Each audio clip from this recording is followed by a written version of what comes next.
3, 2, 1.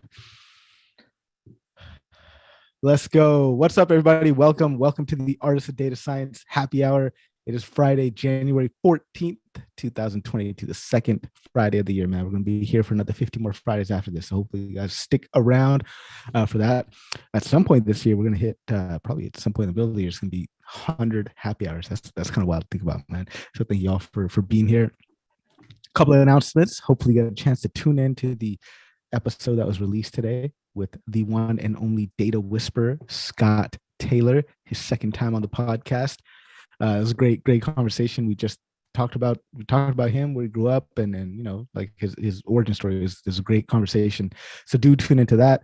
Hopefully you got a chance to join me for the Comet office hours. You know, we've been revamping that thing, working real hard at making it as amazing as it possibly can. Earlier this week on Wednesday, we talked real quick about pretty much how to translate machine learning problem into a business problem to machine learning problem. This week, coming up on Wednesday, we're going to talk about baselines and the importance of baselines. We've also got a community member that's going to be joining us for a interview and a panel type of discussion. Well, it's just us chatting, but hope you guys can make it there. All of your questions will be welcome. So I'm looking forward to that. What else in other news? Not much, man. Just here, happy to be here, happy to make it happen. Shout out to everybody in the building. Russell, Vin, Eric S, Eric G, Al Bellamy is in the building, Albert Bellamy, and of course Serge. Thank you so much for sending me a copy of the book. I've got it sitting right there. I'm excited to dig into it, and you know, we'll bring you onto the podcast at some point, maybe early springtime to chat. Taking a break from recording live episodes for a while. Also coming up this week, I'll be presenting at ODSC on the 18th. So that's Tuesday, January 18th, 2022, talking about ML system design for continuous experimentation. So definitely check that out if you can. That's going live all over the place. And then also the following week, the 26th and 27th. The 26th is a Wednesday, so that'll be the office hour sessions. But later in the day, we're doing a webinar with Pachyderm, a joint webinar. So definitely tune into that. And then the following day on the 27th, doing another presentation, lessons from the field for building your ML ops strategy. This one's going to be hosted by Cognilytica. So check that out. I'll be posting about that on LinkedIn throughout the week, so you guys can register for that and join us. Shout out to everybody joining on LinkedIn. If you got questions, please do let me know. If you're watching, and you know, if you're just enjoying what you're seeing on the screen, go ahead and smash a reaction. Give me a like. Give me a heart clap or something. Let's kick it off with any questions, man. I didn't come prepared with a question this time. So if anybody wants to kick something off, please do let me know. I'm all ears because I'm super unprepared today. I'll throw something out there. Yeah, please do. Yeah, so I was curious to know if any of you have done anything with media mix modeling. I've kind of heard a little bit about it, listened to a podcast or two, and just wondering what your experience is or how you would kind of explain it. I'm starting to get a better idea of what it is, and I'm trying to understand. I guess I usually hear it in context of media mix modeling versus, or maybe in collaboration with, like multi-touch attribution. So just kind of curious to hear your thoughts / experiences around the topic. Yeah, definitely. If anybody has any experience with that, please do let us know. I don't know too much about it, but I do know that Cam Lee, I'm not sure if you're familiar with Cam Lee, look him up on LinkedIn, Kam Lee, also on Google. He's got a bunch of talks around that. That's kind of his area of specialty. I know he writes about that, and he has read a couple of blog posts, or rather I've seen headlines for a couple of blog posts about that as well. And he's been on a couple of podcasts talking about that. So that's a resource that could potentially help kick you off. Anybody else here work with, was it media mixed modeling? Media mix, yeah. Yeah, media mix modeling. Anyone? Vin? Yeah, I had to Google it. Yeah. And because I've never heard that term before. you'd expect, yeah, it's like a branch of just marketing and attribution, right? I mean, that's where you're going, is where you're trying to figure out which channel, which ad is most effective and which one to attribute any sort of customer behavior towards. Is that it? Yeah. Yeah. And like the thing I think was kind of interesting is to me was like that you are isolating. It's the challenging part, as you're trying to isolate, the one channel's impact at any given time when they're all, all moving parts and everything. And so just trying to think about how to pull all the different data together over a sufficiently, diverse and interesting period of time sounds pretty crazy. But being able to figure out looking at, like the diminishing returns curves for different channels, and being able to turn down budget on one channel, recognizing that you're going to make it up in another channel. Theoretically, it sounds awesome. I'm just curious if anybody's who's actually done it and results, experiences, battle scars, etc. So It's like way more complicated than, I looked at it.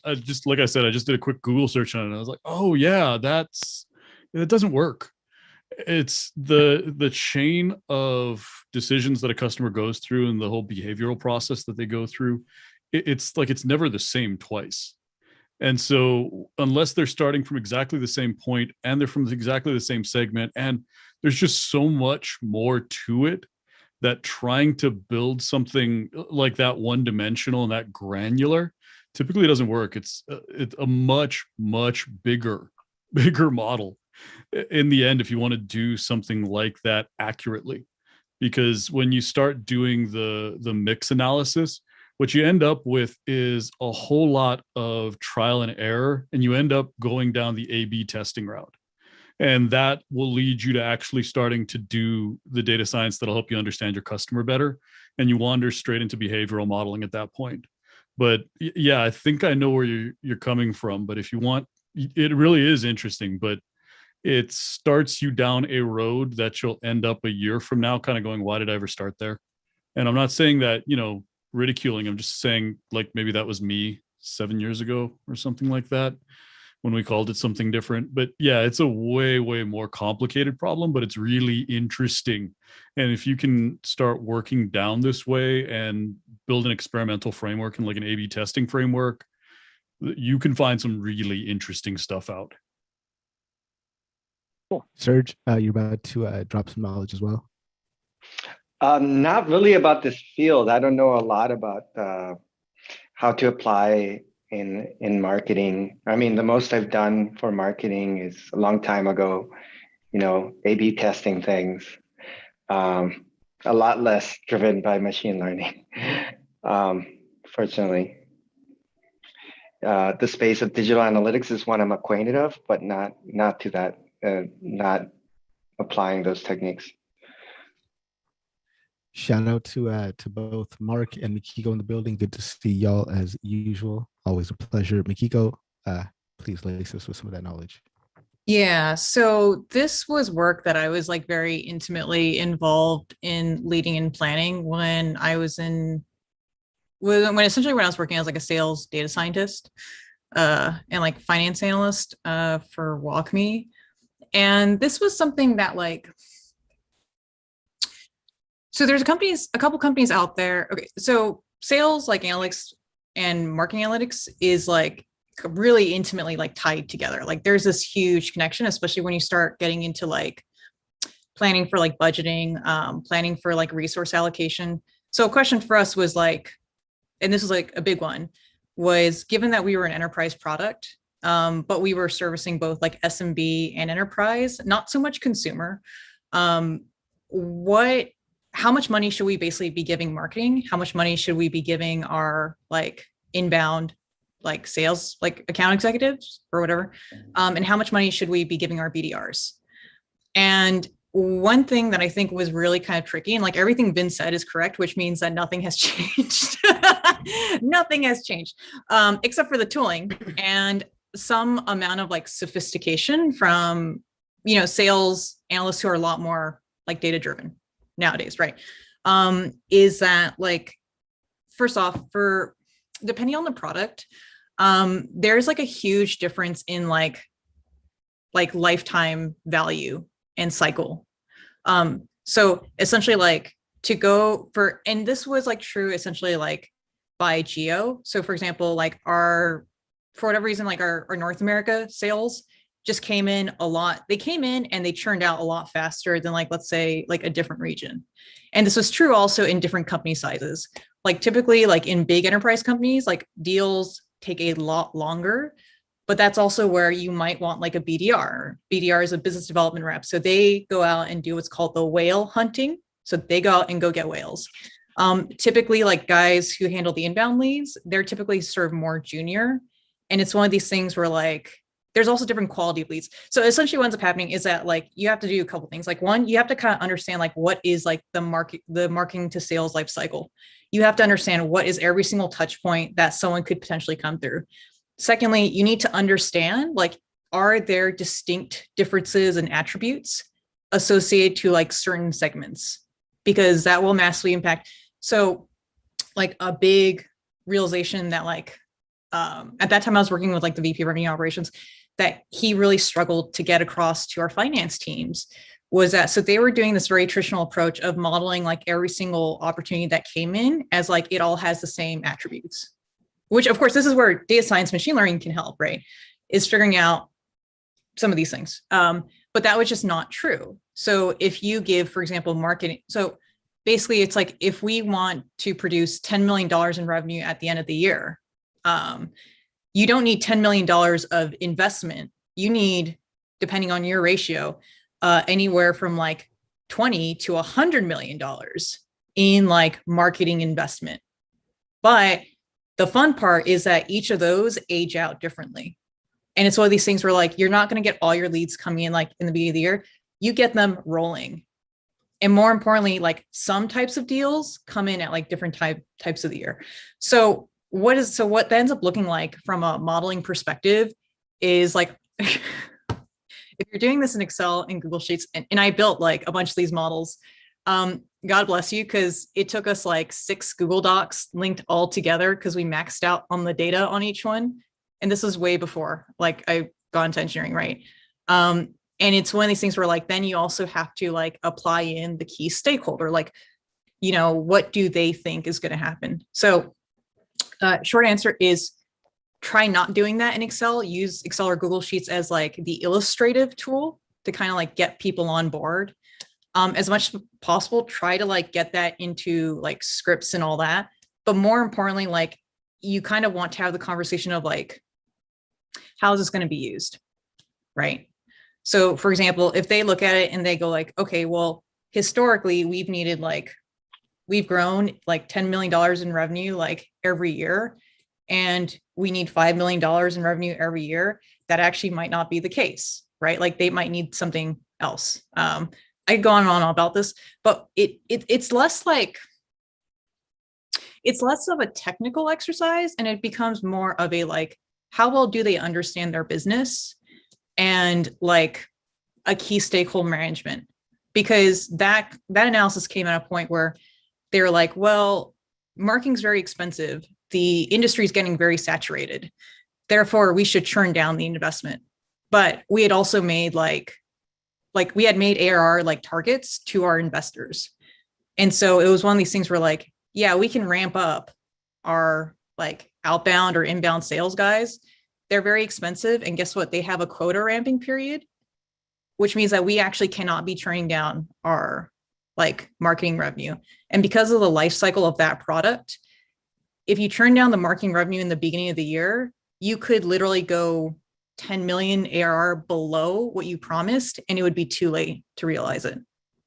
Because if it's a product that takes a year to convert people and 6 months in, you realize like, oh shoot, we're not going to reach that. You need to let them know. But that's the kinds of insights, honestly, that get you like promoted and elevated. Is this whole like, if we don't spend this money now and we don't spend it like intelligently, our company is going to be in trouble. So yeah. Sorry, that's a lot of words. I'm very excited about this stuff. That's great. Thank you so much, Makiko. Eric, any follow-up questions or comments on that? Shout out to Joe Reese in the building. I got it exploded. Awesome. It's good. Well, this will be immediately available right on the YouTube channel, so feel free to go in and tune in there to run that back. All right, so if you guys got questions, let me know. Mark got a question, so Mark's next up in the queue. And then actually, after Mark, if there's no questions, I wanted to ask Eric about Eric Sims about this post he made earlier this week. That I really enjoyed that post. We're talking about getting a little vulnerable there, so I'll hit you up about that, talk about that. But Mark, go for it. Anyone tuning in on LinkedIn or on YouTube or Twitch, and let me know if you have any questions as well. Definitely. So this may be like a very basic question, but I'm trying to wrap my head around so I can explain to our engineering team better the difference between a scheduler, like a cron job, and a orchestration tool like Airflow. And what were kind of like the pros and cons of both approaches. The way I kind of understand it right now is like cron jobs are great because they're easy to do and easy to implement. But as you scale up, as with the startup that I'm in, that easiness becomes a nightmare of trying to manage everything. And then for orchestration tools, my understanding is like, if you have a lot of moving pieces, this orchestration tool can smartly determine what's the best path to optimize these kind of actions and have this infrastructure as code. But at the same time, like there's a lot of upfront to get it set up. And that's my current understanding. But I want to know what I'm missing and what I should be reading just so I can be prepared when I present this to the engineering team. Joe, do you want to take this one?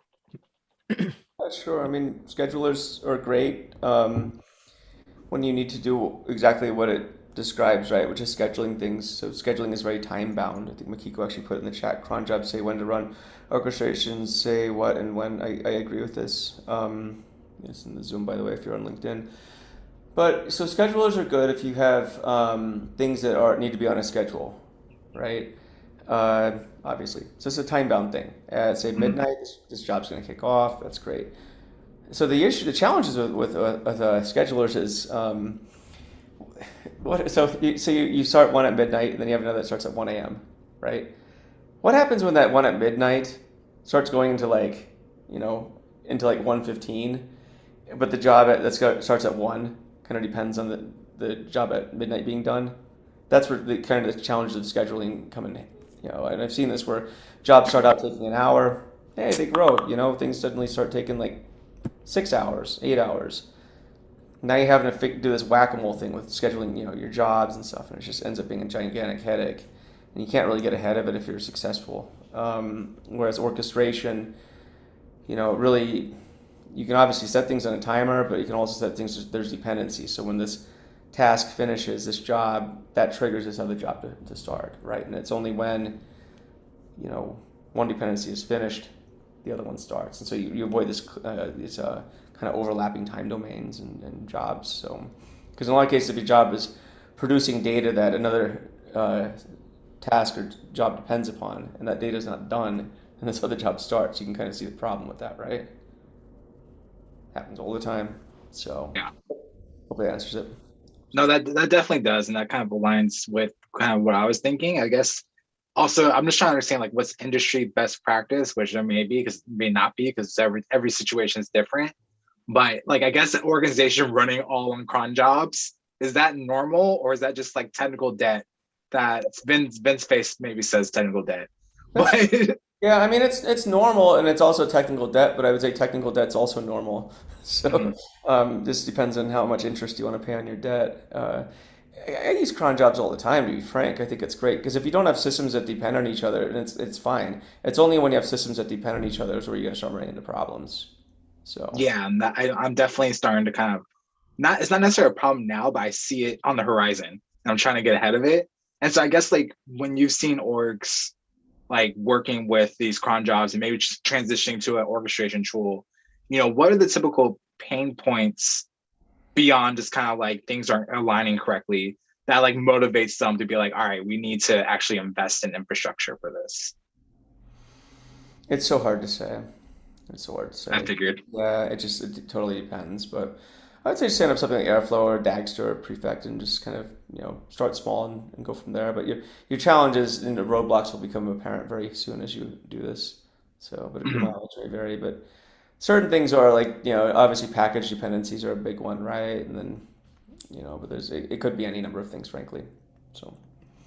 Serge in the chat says DAGs directed acyclic graphs, right? So they're awesome. Talk to us about why they're awesome, because Airflow is a DAG. Well, Joe just spoke to that. The fact that you have dependencies, and DAGs have that property that if one thing isn't finished, I mean, it has and it requires something else, then it has to wait, and so that's part of the scheduling aspect of it. So things are all tied together, and the DAGs make sure that they follow in order. So I mean, I don't need to elaborate further than what Joe Rice just said, but it's just basically the how that it was built with DAGs. So Kostub in the LinkedIn comment, cron jobs get complicated when there are artifacts that you're dependent on. Rodney wants to know, so where would GitHub Actions fit in? Vin, go for it. Yeah, I just wanted to add real quick before we get too much. Every time you implement like a new system, especially if you go to orchestration, you're going to pick a platform or you're going to pick a direction to build your infrastructure out to. Just remember, you're going to break a ton of stuff as you go. So just be really careful, and advertise the fact that a whole bunch of stuff breaks along the way, because you start using it, everyone thinks it's awesome, and then everyone starts using it and everything breaks. Because kind of like I said in the comments, it's crazy how much runs on cron, and then the person who built it all is gone, and so no one really understands it. When they start touching it, everything breaks. So just one huge red flag. It's great until you start breaking stuff. That's super helpful. And I think I probably wouldn't be the one to implement it. I'd probably be on the engineering side, but I'm trying to just get the facts and plant the seed now. So a year from now, they're like, oh yeah, Mark wrote that document. Let's actually fix this today. Yeah, but I mean, you're going to get blamed for it. Like no matter who develops it, it's your idea. And, after they're done blaming the person that broke it, it's going to be you. And so I just really want to warn you about the side effects of architecture. I'll tell them that you told me to build it. So I'll go with that. So the question coming in from LinkedIn, where would GitHub Actions fit in? Anybody have any tips for that? CI/CD. That's basic, but I think they're trying to generalize it so that so basically with GitHub Actions, you use YAML, actually maybe I think it is a YAML file. So you basically use YAML to specify a bunch of parameters, and then GitHub kind of hosts the thing for you. So CI/CD is the most immediate one, but I kind of feel like they're trying to CI/CD is a sub part of what they're trying to do. They're basically trying to create their version of Zapier or what have you. So some kind of hosted automation, pretty much. Then in the chat on LinkedIn, Kosub says, recently found that GitHub Actions work better for build artifacts. Complicated dependencies within the same repository are easier to manage with GitHub Actions, and you can set them up for more complicated requirements than just something that's time dependent. Yeah, Zapier is awesome, by the way. I love that stuff. That's it's been quite helpful. I need to get on the paid tier because I've used up all my free zaps. It's not even in the middle of the month yet. Any other questions coming in from LinkedIn or here in the chat? If not, Eric, talk to us about the this post you made on LinkedIn earlier this week. How are you feeling today, man? How you feeling? How you feeling after that? Yeah. So I have tried over the past, couple of years or however long I've been posting on LinkedIn to lean into the feeling of, if I act like a real human, people will respond like real humans, and that'll be refreshing because it's real. And It is. It is. I can confirm. I'm glad to hear it. And so yesterday was a terrible day.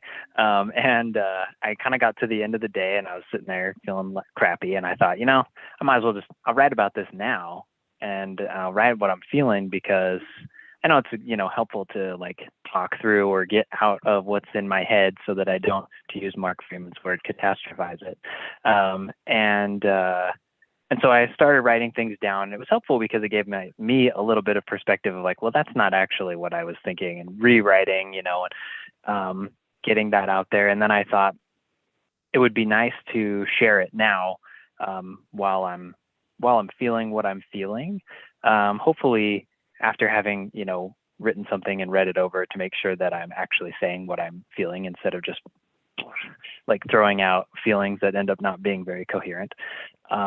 And then instead of waiting until I had a success story that I could post and, have everybody love it and see that I overcame imposter syndrome, right? Which, I don't know if anybody really, some people will say that they overcome imposter syndrome.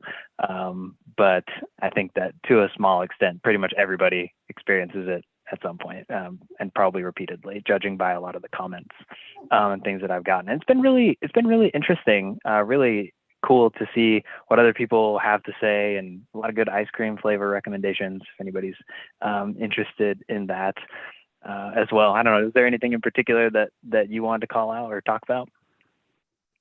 Yeah, I just want to see how you're feeling after that, because you're talking about you mentioned you'd write your feelings now while you still feel lousy, and then try to come up with a story of how you overcame it in the morning. So have you overcame it? Do you feel any better?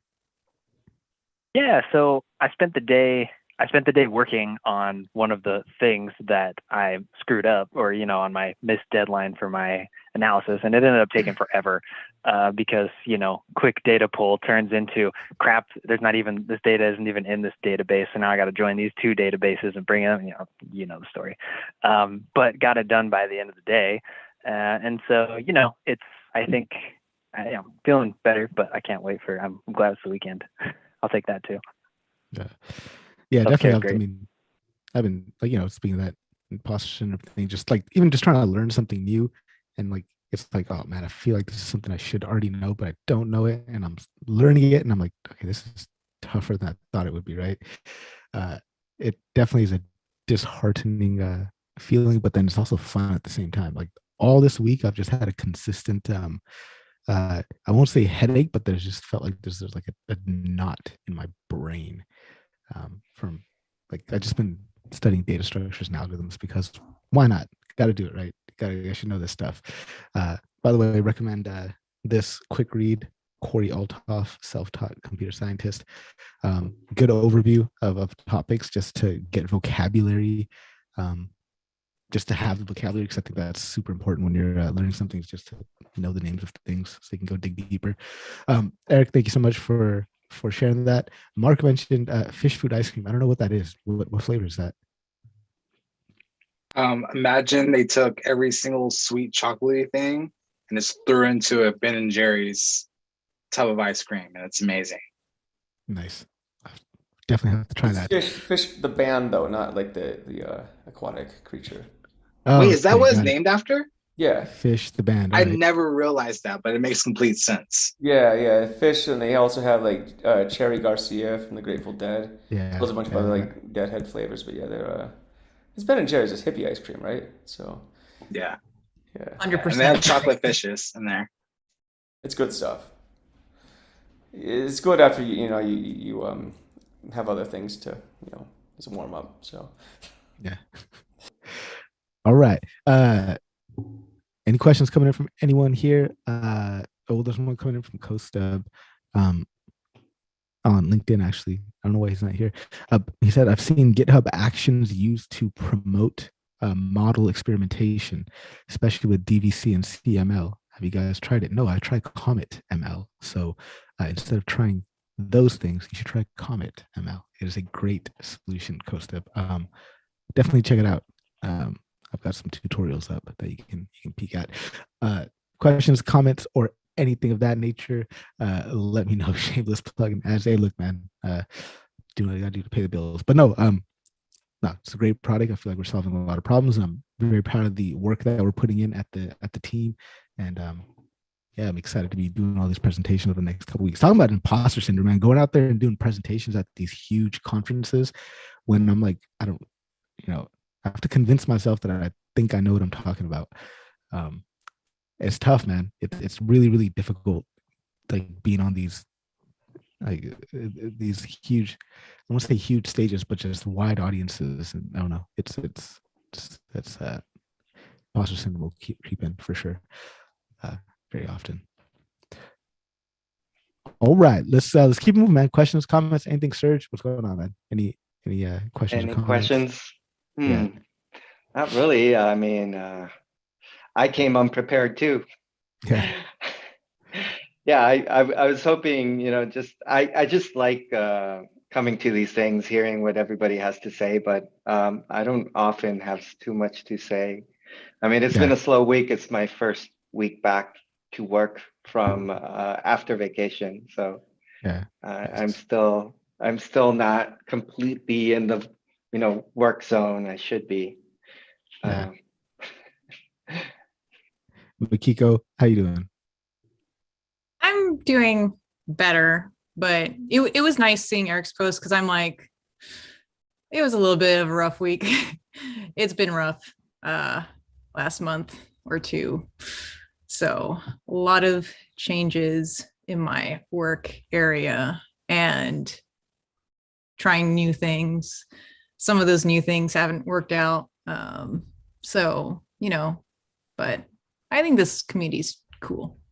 Yeah. So I do think it's like, it is one of those things of like, if you're, it's funny. I'm wondering like who the traditional candidate or the traditional engineer is anymore, frankly. But yeah, I feel like I spend most of my time feeling really stupid.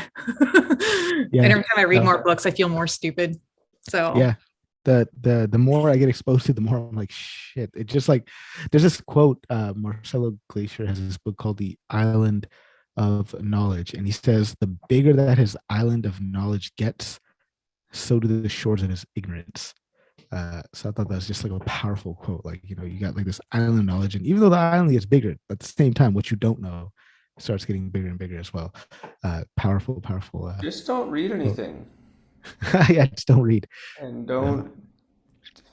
Yeah, I know. Some of the happiest people I know are the ones who they don't fill their head with a lot. They're smart, but they're just like, yeah, I don't need that. How happy are you, Joe? Are you one of those happy ones? No, if on that scale, I'm like hyper depressed because I just read way too much and learn too much. But that's always been both a skill and a talent and a character flaw, I suppose. So what I've been doing the last about over a month or so is like, usually I do listen to a lot of audiobooks, when I'm in the shower and I'm at the gym, when I'm going for walks, whatever, just listening to audiobooks. And they're usually nonfiction, like Nassim Taleb's books or some, shit like that. But recently I've been just reading, like listening to rather science fiction. Just kind of not just having that constant barrage of information and just trying to unwind through that. And that's been really fun. So yeah, you hit me up. You're reading a Snow Crash right now. Yeah. Snow Crash is cool. I'm still about halfway into it. That book is dope, man. That coined the term the metaverse. And apparently he was Neil Stephenson was on Lex Friedman's podcast, so I'll definitely have to check that out as well. But before that, like earlier in the month or later last, in December, I was reading re-listening to Kurt Vonnegut. I remember reading that book back when I was like in high school, and it was Galapagos. That book was great. But yeah, Snow Crash is awesome, man. Snow Crash is it's a good book, man. I'm enjoying it.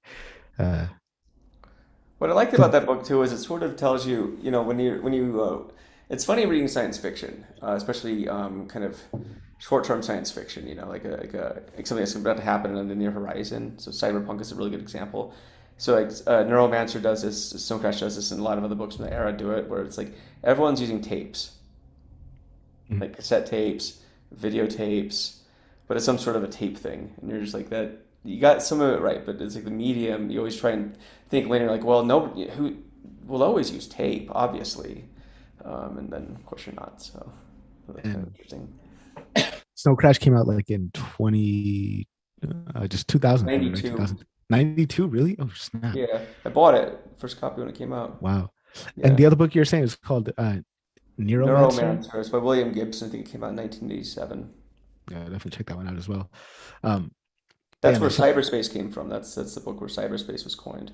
Nice. I'll definitely check that out. Yeah, it's been nice listening to just like science fiction. It's been a good kind of a de-stressor, disconnector. By the way, there's a question coming in from CoStep. What's your ratio of one-off models versus long-term running models? That's a good question. I was listening to it was like a presentation by, I believe it's the head of data science at Slack. I can't remember his name. I want to say Josh Willis, but I don't know if that's right or not.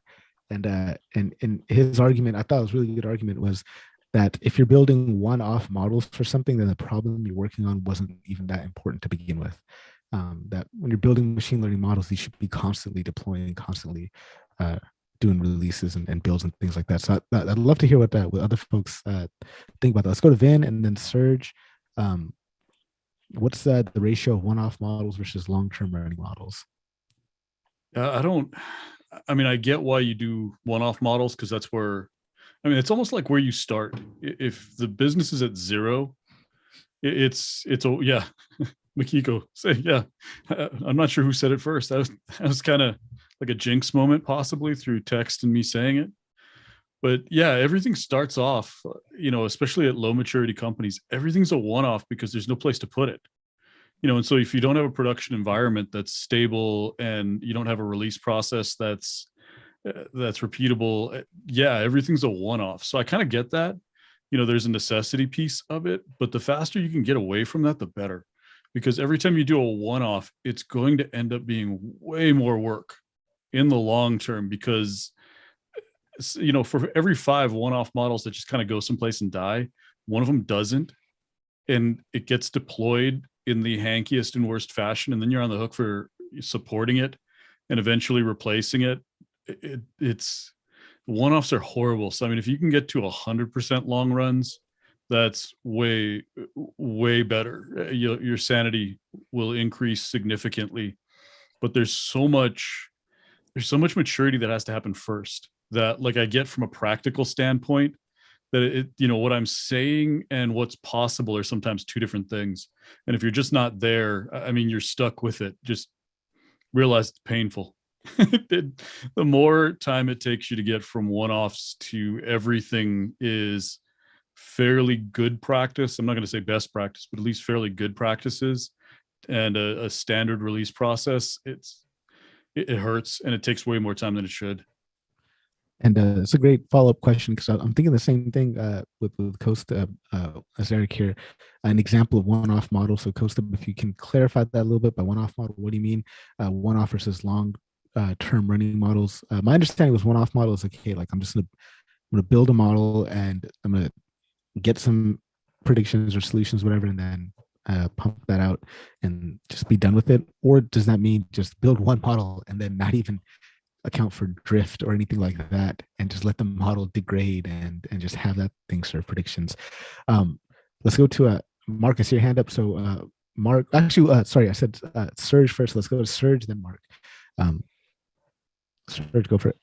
Yeah, like at least where I work, like you basically everything starts, like Mikiko said, as a one-off.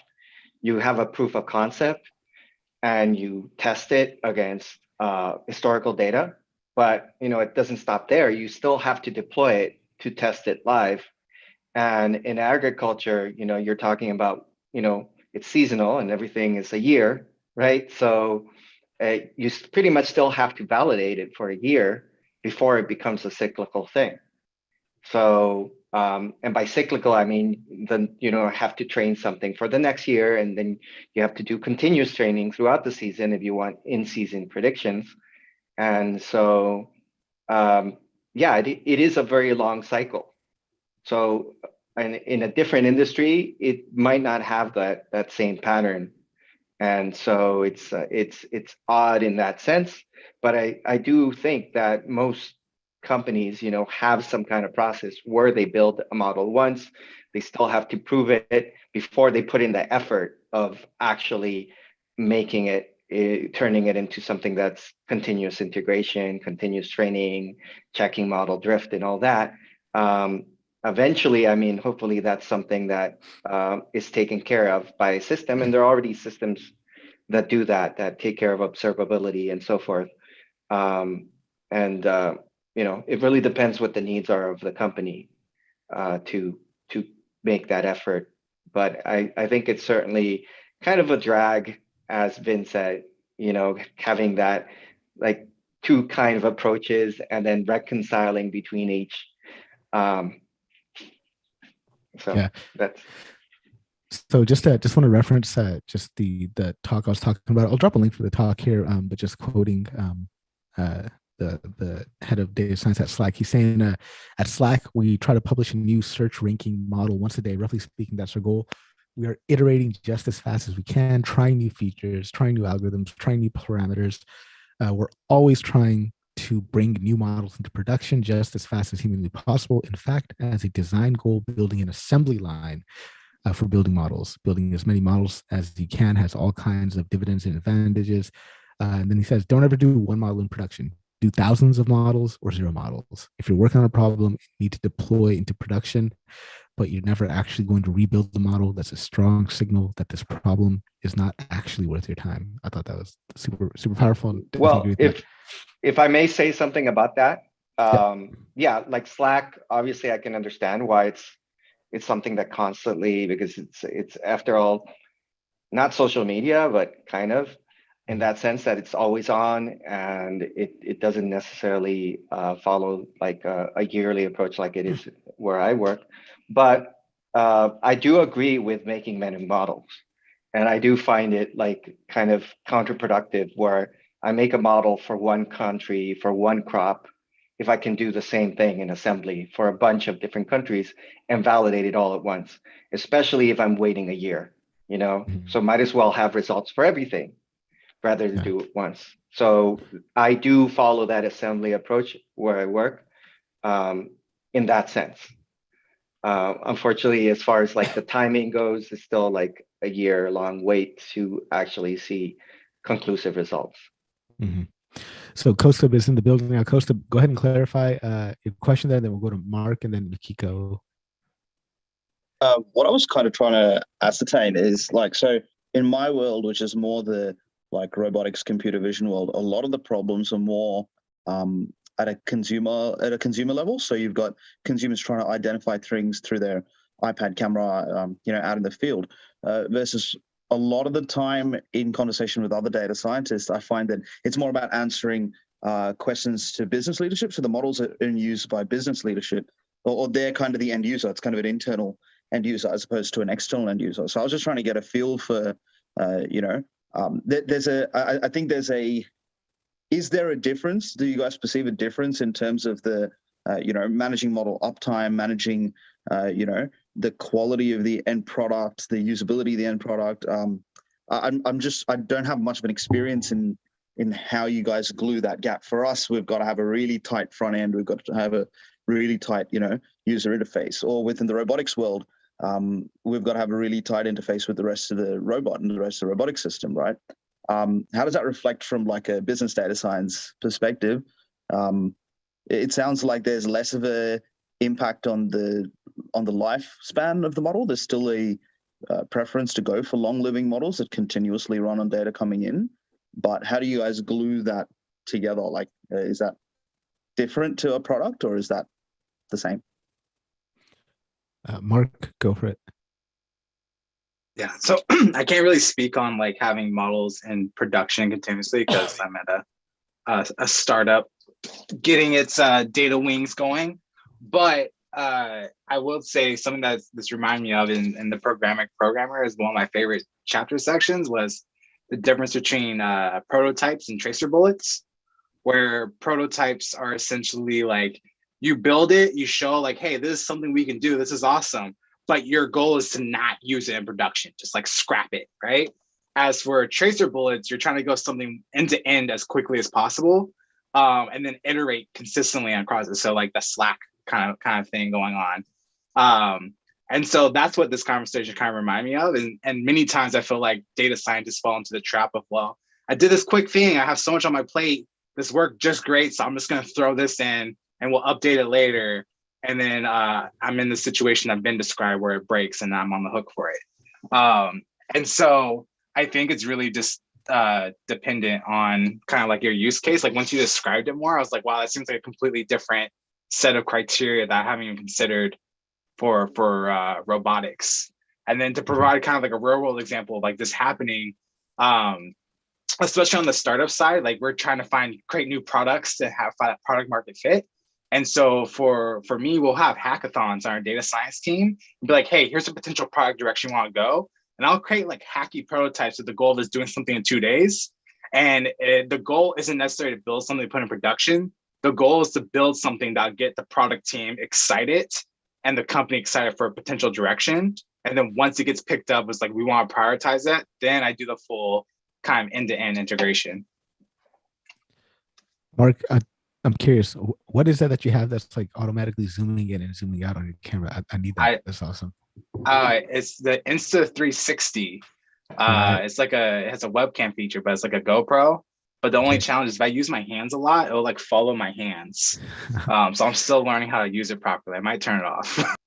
So speaking of, the pragmatic programmer, I did do an interview with Andy Hunt, co-author of the book. There's a link right there in the chat. Go ahead and check that out. It was a great conversation. I really enjoyed chatting with him. But Kiko, go for it. Damn, Joe just jumped right off. So I was going to ask a question. Oh man, because I guess like I didn't quite understand CoStep's question, but probably because like in my head, like what I feel like what we're struggling with, and I haven't seen a clear-cut answer, is like how do we allow like the innovation and the experimentation and the modeling to happen while like there's a balance between like making sure things are ready for production and like not killing the experimentation. And that's like something that we really, really struggle with. And I feel like I've seen a couple different perspectives. And so Chip Huyen, she had this blog post where she's like, data scientists should not have to learn Kubernetes. And she mentioned about how there's kind of like this like leaky abstraction between dev and prod. And it's like something that we're legitimately like struggling with, because I think the way like some companies have treated Amazon, like they are like, okay, we'll take these like Jupyter notebooks or SageMaker or whatever, and we'll go ahead and wrap it. And then you can run it as like a production instance. And my personal opinion is we don't want that actually. Like, because there's just a lot of, no, we don't want that, especially when it comes to like handling like big data, like, oh, sorry, not big data, large volumes, high latency. We don't want that. And also too, we need to have checks in place. For example, we do like email marketing, or we enable small, medium-sized businesses to like do email marketing. We don't want to be participating in like misinformation or like bias of some kind, right? So we do need to have certain checks. We do need to have monitoring. We do need to have like, you know, online performance tracking.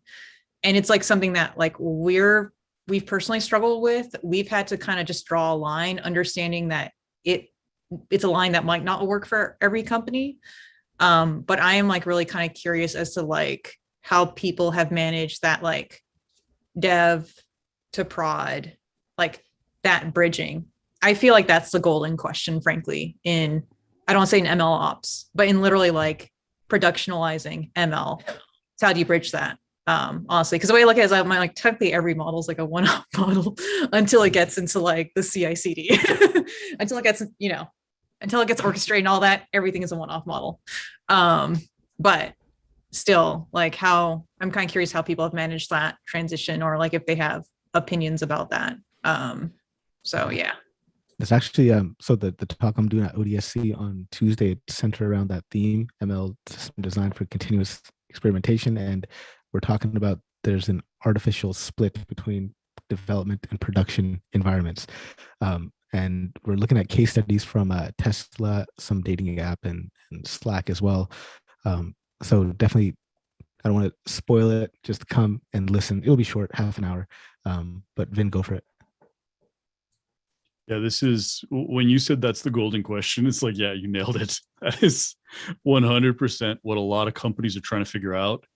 And the way it really works comes from the way you end up comes from a number of different perspectives, because, there's the age old data science doesn't always result in something, and you got to manage that. And so that's kind of tied into what you're saying, because sometimes you don't end up building something that's productized, and you have to do some work and go back and make it better before you can actually put it in production. And then when you start looking at research, actual like ML research, that doesn't always result in a product. And so from an engineering standpoint, you guys can't be spending time as an ML ops team or an ML engineering team trying to productize something that's never going to end up, like, it's going to die on the vine, because the research ends up getting killed at some point. And then there's really the dichotomy between different types of data scientists. You have data scientists who are really research focused. Yeah, they can write code, but nobody would want to put what they write in production ever. It literally is sometimes death to a production environment because the code's that bad. But they're really smart, and they create models that are like, you can't really duplicate that if you have such a hardcore engineering background in some cases. Then you have that ML engineer data scientist who their code's beautiful. It makes you want to cry when you look at it. And what ends up happening is you break these two off. You have a model development life cycle, and you have a research life cycle. Research life cycle happens before you ever even put anything on a product roadmap, because that is the only way it works. Because that's not something you as a team have to look at and say, how would I even operationalize that? You don't have to worry about it until there's something there to operationalize. And so that's where you allow innovation to just go crazy over there. And then from a business standpoint, there's all this stuff you have to do to manage and oversee research so it doesn't go crazy and actually gives the company money. But that's like a totally different thing. If you break the two apart, you have such a happier team, because the artifacts of research then get published, and it's not a paper, it's a model, it's a data set, or it's some combination. Usually it's a lot of models and data sets, but that gets published, it gets reviewed by that research team, and then it gets handed off. And that's something you can actually deploy. Like, that's something you can now plan for. You can figure out where to put, best practices around it.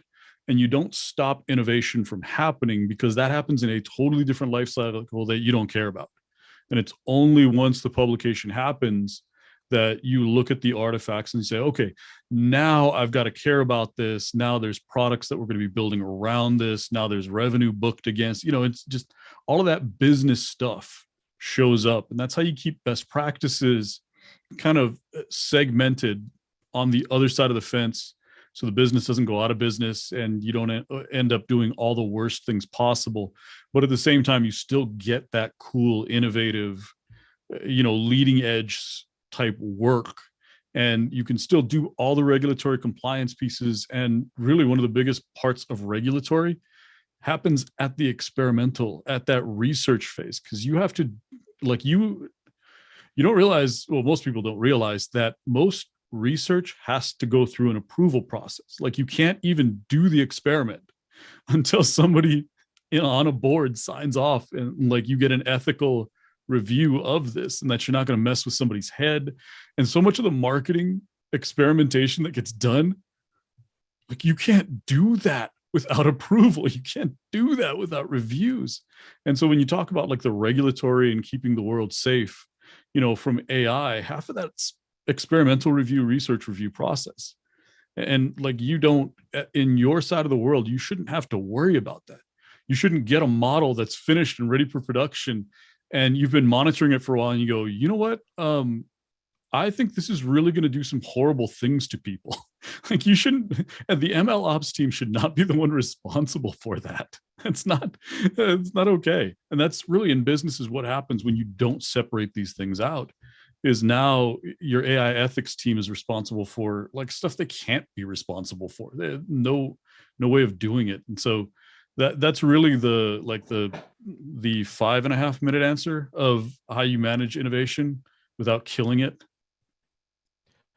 Ben, thank you. Costa, go for it. Man, that's that last bit about the ML ops and the ML engineers being responsible for the ethical aspects of it. It gets really complicated, particularly in niche areas. Like I'm sure anyone who's in the autonomous vehicle space is probably battling that entire conversation right now. Personally, I've seen it in the defense robotics space, especially because there's 20 people in Australia doing ML for defense robotics right now, right? And it got really complicated. Like it does get extremely complicated to figure out, should we do something and how do we do something? They're two very different questions, right? And while there needs to be crosstalk between those communities, I think it's quite hard to establish when your typical robotics team are quite small. Like they're very small, they're very, very specialized. So it's very hard to find a diverse group of people to even fit into that kind of ecosystem. And particularly when talking about defense, you then have the complication of not being able to hire people from international. So that brings in a lack of variance in perspective. And I think that can have an impact in the ethical outcomes that you kind of agree with, right? But back to the point on how do you split that dev versus prod kind of thing that Mikiko, you were talking about.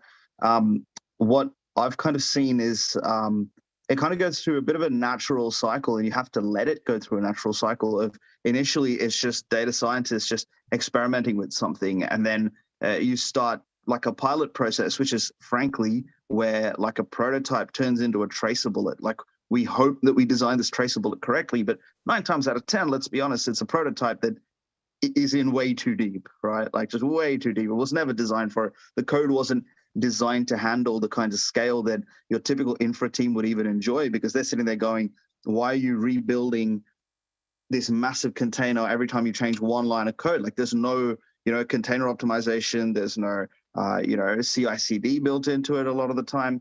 And then you go through that cycle of saying, okay, now how do we operationalize that and make that bit more efficient and tighter so that production is more reliable? So you're going to go through that kind of cyclical development cycle, right? And the complications that we're kind of answering along the way is because most other engineering and technical fields in the past have had a very clear line between I'm designing the product and building the product and the product is finished, right? You see that less in software because you're seeing that cycle go through more and more. But even in software, we've managed to design software engineering as this design phase, deployment phase, right? Like they're two separate linear, like what's called delineable entities. Whereas in the data science field, it's just different because the situation in which you use that model is going to be very different, right? The way in which we like versioning data, I think we've started to answer that question on how do you manage data versioning, how do you manage model versioning. I think we've got a much stronger grasp on that now than we did, say, 4 or 5 years ago, right? I think that's improved in a long way, but there are still these other questions on how do you maintain the cycle of experimentation. Like you see some more mature companies and the way that they do data science, they end up going through that cyclical cycle and then figuring out that some of their people are just constantly in that research space, and then they end up splitting these teams naturally. So in a sense, I think we naturally organize, and any reasonably high-performing team naturally organizes into that kind of style. And none of them seem to do it in the same way, which is the bit that really intrigues me, right? Like whether you look at Nearmap in Australia, you look at the way like Google's AI team sets up themselves, you look at the way DeepMind sets up themselves, they all have very different flavors on how to get it done, right? Yeah, it's still that human organizational piece is actually what we're talking about in how do you separate dev versus prod? Who's researching? Who's operationalizing? Who's deciding on the ethics of it? Who's deciding on the market value of it? And it's complicated, particularly in the product space, I feel, because I think there's a deeper investment in the product space before you get that return. Is it like an artificial split? that's carried over from the software engineering world into machine learning, this split between development and production. Because typically in software, you deploy something and the button works and it does what it does. But it's not like that with machine learning, because you deploy something that's serving predictions, recommendations, something that's influencing end user behavior, that's changing. Like you're changing what you modeled, right, with your actual model. So you have to continuously be in that cycle, continuously experimenting. I don't know. Makiko, any thoughts? I mean, it's interesting because I'm on a software engineering team that's trying to help people get ML models into production. So it's kind of like we're the place between the hard rock and the, God, what's that phrase thing? We're that rock thing. in a hard place. Rock in a hard place. Yeah. Place. Yeah, like it's, I mean, because it's interesting. Like if you look at the Google like ML Ops white paper, like, and they're like, what's level 3 or level whatever maturity, right? Like MLS CI/CD. Like they're like, this is experimentation. This is experiment. This is like experiment dev prod. But like even then, I'm like, hypothetically, you could argue that there's a difference between experimentation and dev, right? Because in a way, dev does the code work, as opposed to like, is it experimentation where you're trying to figure out what code should I be creating? I don't know. And I think that's something we're trying to figure out, because it's like at some point we know it needs to have like a unit test. I'm sorry, tests in general. Sorry, I was like unit test. It needs to have tests in general. It needs to have data validation. Like there needs to be logging. The code needs to be well organized. So then it becomes a question of, do we put that burden on like the data scientists to do? Do we create this new ML engineer who does it? Do we create a platform? So I think like, yeah, we're trying to figure out what that question is. And it's interesting because like we've like as a team, we've done a ton of research. We've like looked at like the ML ops community, and people have different ways of going about it, right? Like you can do a cookie cutter templating thing, but guess what? There's problems with that because now you're maintaining an internal developer tool. You could put the burden on data scientists. Well, guess what? You're then asking for unicorns, and those are expensive. They exist, but they're expensive. Or do we do like the supply, like, the assembly line thing where each person has a function, but then guess what? You get silos. So it's kind of like, it's almost like that Edith Wharton quote that she has, like all happy families are the same, all unhappy families are different. So I think everyone kind of comes up with, I guess, something that works. So maybe the answer is we just try to come up with something that works and then just try not to worry about whatever. So yeah, but it's something that I feel like it is a challenge, because once again, like, I don't know if taking a Jupyter notebook and just putting a wrapper around it, like, great, we'll create a REST endpoint. I mean, it's that because you can do it, should you do it? And, it's, yeah, right. Like everyone's like, no. It's funny when you start asking, like in the ML ops community, there's a few very strongly opinionated people who are like, everything should be engineering from the get-go. There's a few of those. And it's like, well, you've also been in the field for like 20, 30 years. So you could probably engineer your way out of the bottom of like a tunnel. Not everyone can do that. So yeah, it's something that we think about a lot. It seems like the production part, that's good. It seems like the experimentation part, people got their pandas, they got their scikit-learn, they got their TensorFlow kitting PyTorch, OpenCV, they got that stuff. But it's like when you start bridging, then that's where it's like, oof, that's where people got feelings, very strong feelings. Kosta, hands up, go for it.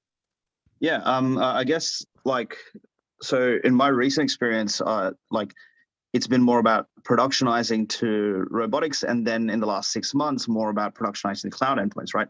Now, what I found weirdly is in the robotics space, we don't really use like containerized models that are deployed, right? Because they're not as used to that process, right? So the idea of engineering your way through that, and had I gone back with what I know now, I would have containerized the model and then deployed it slightly differently, even on board the robot, right? Host like a local Docker image with a containerized model there, and then call that from your, ROS middleware or whatever that is. So that whole thing changes based on how much, you're absolutely right, how experienced you are as an ML engineer or an ML ops engineer, or even as an infra engineer, right? A lot of infrastructure engineers bring a lot of that in-house knowledge on how do you engineer the solution, right? But what I saw there at that company and what I'm seeing here now where I'm at is that these things are all kind of layers on top, right? So you always start with that experimentational thing, because if you're starting from the pure, I'm going to engineer the full solution here, you're going to get so clogged up in trying to engineer the perfect solution that you forget that edict of good is better, like working is better than perfect, right? So being able to layer that on top, that's what makes I think that's what makes a successful company in this case, is being able to experiment first and then say, okay, now let's wrap that around with a layer of, code maintainability, and where unit tests come in just for the peripheral functions to make sure that, as we develop, it's going to continue serving the purpose of the larger code base. And then going through the model deployment process and all of that. So these are all layers that you wrap on top, one on top of the other. And that, when you think about it that way, it's kind of that evolutionary cycle of the code base, right? So should you engineer it from the get-go? Probably not. Should you add layers of engineering as early as possible, given what you know? Yeah. Like depends on whether you're on a proof of concept point or whether you're in a, hey, we need to start like deploying this to production, right? So you've got to, like, knowing when to make that call, I think, is the most powerful part of it, is to say, okay, let's start improving it. But one of the big deterrents in all of this is the unit testing and the testing side of it. Now, it's very easy to unit test a single function that does something, right?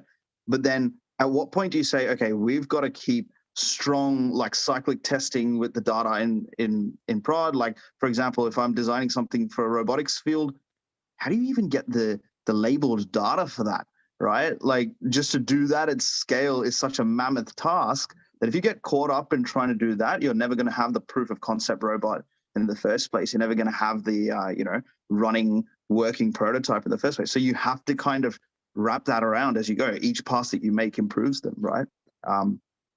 Yeah, like I used to work in a motorsport like team at university, and like our principal engineer was always like, hey guys, remember, evolution, not revolution, right? So if you're constantly evolving what you designed before, it's eventually going to become, Mercedes AMG, or, in last year's case, Red Bull. Interesting. So actually, I guess like it kind of makes sense, sort of, kind of. Totally random question. Do robotics companies like have microservices? That sounds like a really stupid question, and it probably is. But I was thinking about it, I'm like, I've actually only worked in consumer SaaS companies where it's like, yeah, we do have microservices actually. Partially because we are kind of spinning up different models and different applications. But I'm curious, do you have that in robotics, or? Depends on the. I guess it depends where the company comes from, right?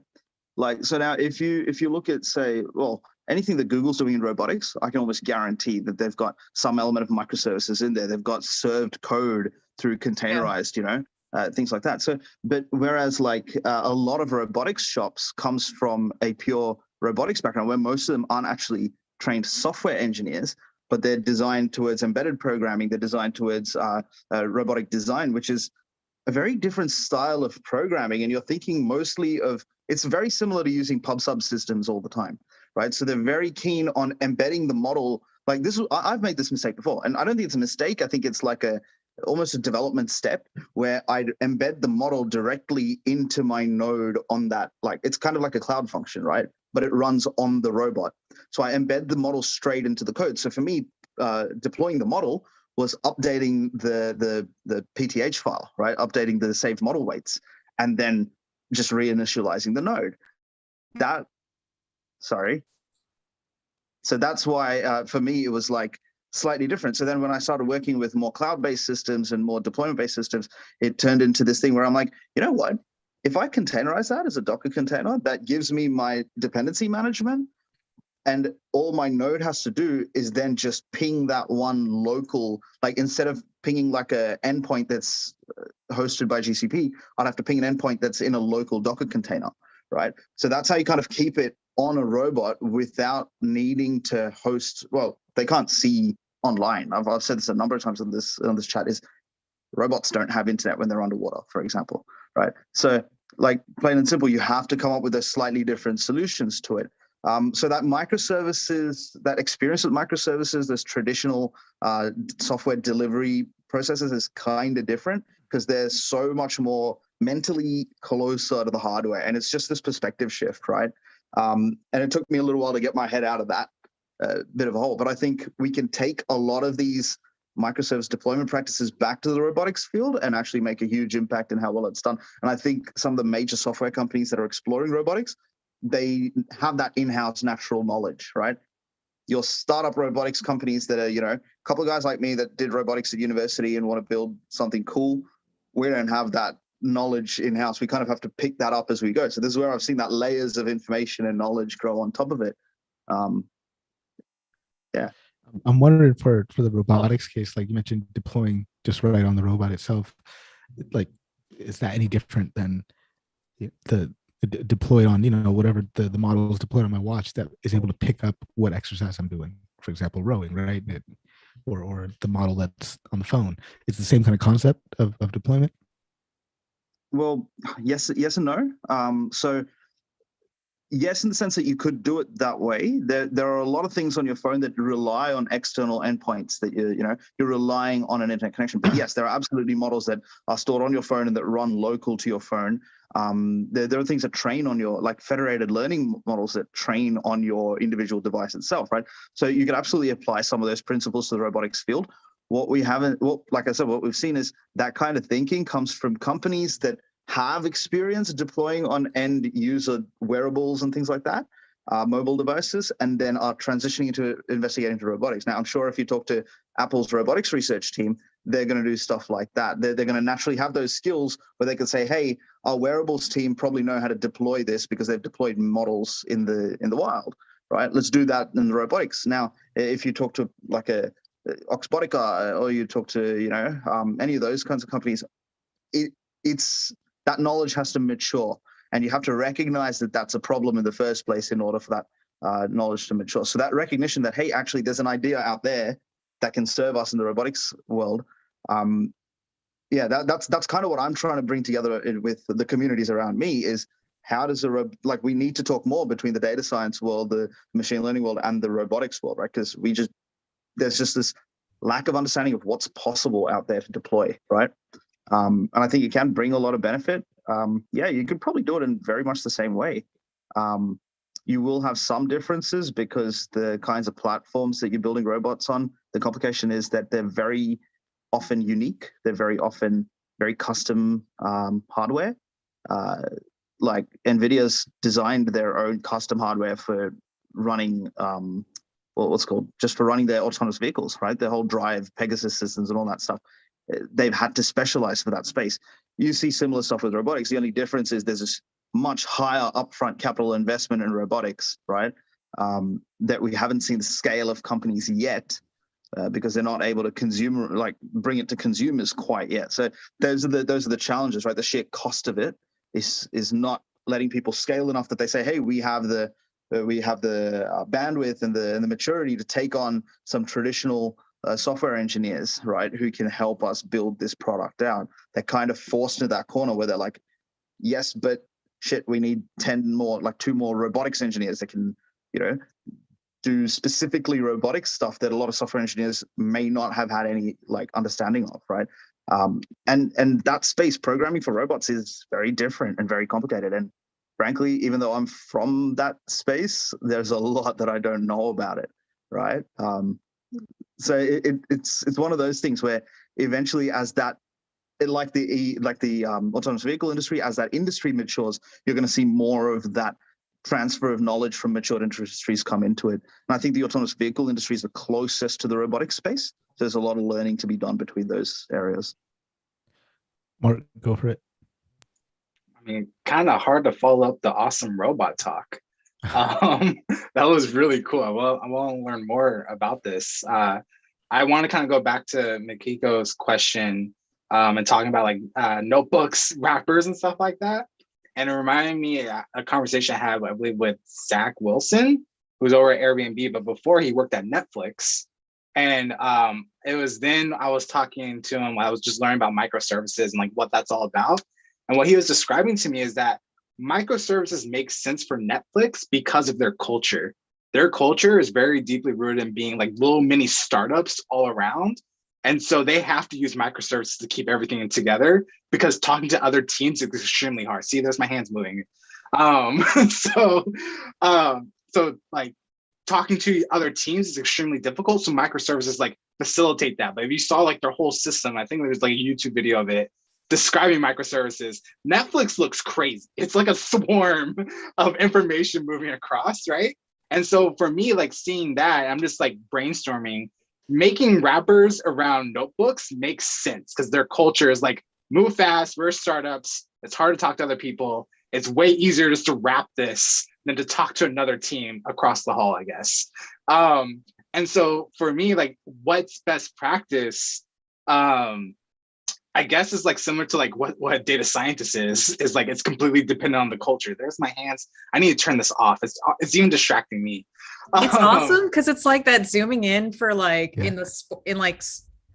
don't like do it. sports, so I'm assuming Yeah. but like in sports, you know, when they're like, they've got like that penalty kick or whatever, it's like zoom. Yeah. I But might don't have do mixed sports, feelings. so. It looks cool, but I lose my train of thought because I have attention span of a gnat. But just thinking back to is like, I don't know if there will be like necessarily best practice. I mean, there may be best practice for like certain aspects, but I feel like your company's culture, and I'm just, again, I don't have any definitive like proof or anything like this around this or like experience around this, but just brainstorm from experiences and stories I've talked to other people about. I think I'm gonna stop here. Awesome. Thoughts or comments on that, anyone? Yeah, look, I completely agree that what's best practice, it's like, I was recently listening to the audiobook of software engineering at Google, the O'Reilly one. Now, I learned a lot from listening to that book, but the biggest takeaway was the number of times they're like, now this might not work for you.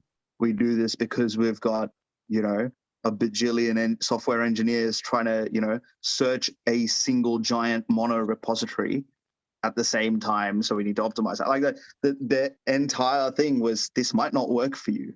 And I think really understanding that is pretty critical. So like, it's very tempting as engineers to want to know the answer to how to do something. Like we're expected to know how to build something from scratch, right?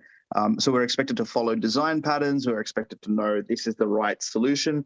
To be honest, let's be frank. Most of us, if we're trying to do that, we're bullshit artists, right? Like we're really just trying to figure out what works best in that situation. And if you're working in a cutting edge enough field, which frankly most of us are, you're going to find that everyone's going to come up with a slightly different solution to it. It's exactly why you have at least a half a dozen data laking solutions. You've got at least four or five different decent machine learning packages out there, right? Like, and you've seen those evolutions. Keras totally different to Tano, completely different to, PyTorch and TensorFlow. Like they're just totally different ways of what is best practice for machine learning. I mean, darknet is another example, right? So what's best practice? It's going to depend on what you're trying to solve at the end of the day. It's a really, like, it's a cop-out answer, I know, but like, it's kind of honest. Awesome. Well, thank you guys so much. Great conversation, great talk. Let's go ahead and wrap it up. Any parting thoughts or words from anyone? Do let me know. Russell's got a lot of good feedback here in the chat. Real trick is convincing people to allow us to fail enough times to create something incredible. And on that, let's go ahead and wrap this happy hour session up. Thank you guys so much for joining. be sure to check out the episode released today. Scott Taylor, the one and only data whisperer, who's getting loud on the podcast.